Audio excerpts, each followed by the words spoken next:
name's Coleman Olson. I'm a freshman here at Florida Tech. I am the applied mathematics major with a lovely little music minor on the side.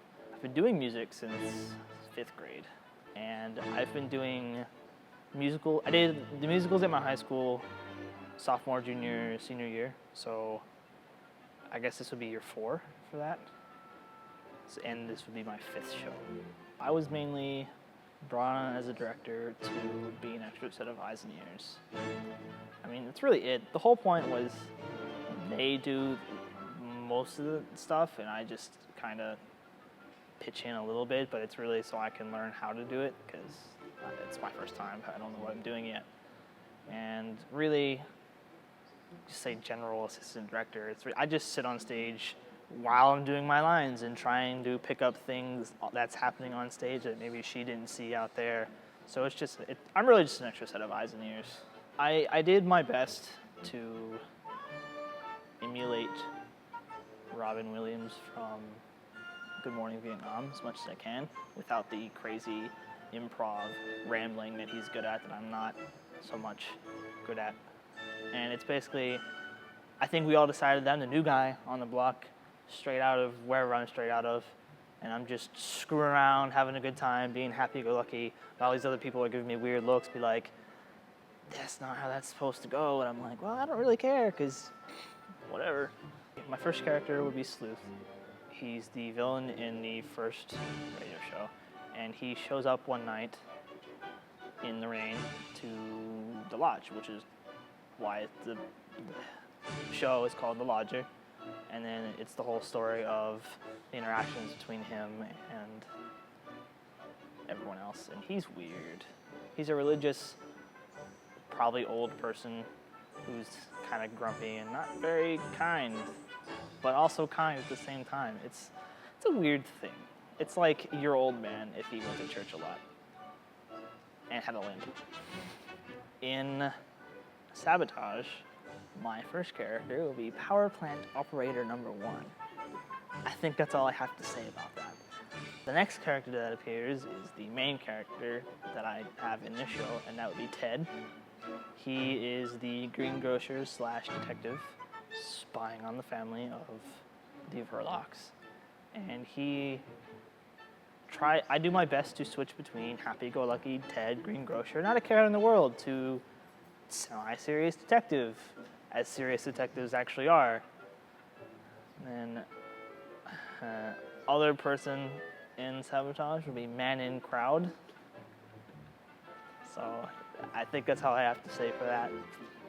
And then that takes us to the 39 Steps, where I play Richard Hannay, who, because he is a good guy with great manners, he helps this woman escape a theater where gunshots have been fired and all chaos is broken loose. And because of that, he gets sucked into a spy story. Because why not?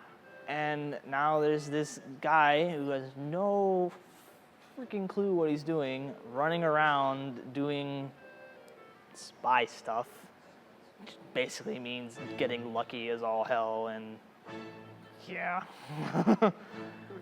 Somehow he solves everything. I don't even know.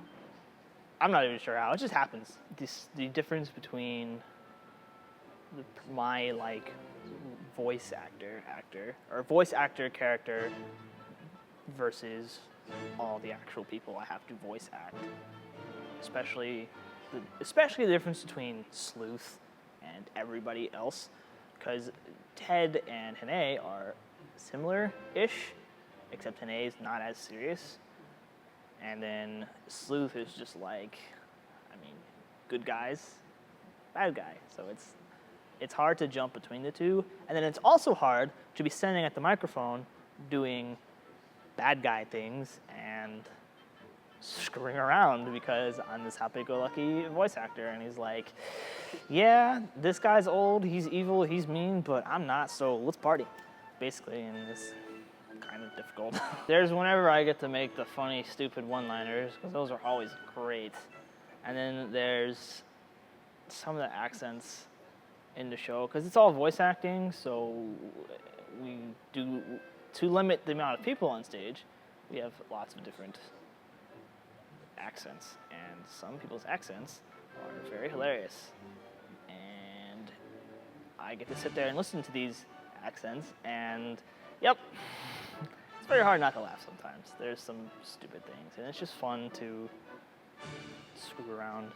So I don't have to worry about this being in the show, because it is in the show, but it's screwing around in the show, which is basically what I do at home anyway. So it works out. The biggest success, I think, for everyone on stage would be if they were to leave the theater thinking, oh, I should come back and watch this again with my eyes closed. Or if they watched it with their eyes closed the first time, they're like, okay, something happened on stage because everyone around me was laughing. I need to come back and see what that was. Because there's definitely two sides to the show. And there's all the people on stage screwing around and doing the thing in a radio room because we got to get through the day somehow. And then there's the actors through the microphone. And it's two totally different things because there's the suspense and wonderfulness of Mr. Alfred Hitchcock, and then there's us screwing around performing Alfred Hitchcock. And it's just, I guess that's the point I think we're all trying to get across most. And I hope that everyone realizes, like, yeah, I need to watch that again from the other perspective. You can come see the show here at Gleason on April 2nd, 3rd, 4th, 9th, 10th, and 11th, first 2 weekends of April, Thursday, Friday, Saturday. And it's free for students. For seniors and military, it's $5, and then for general admission, it's $10. And we hope you come see the show.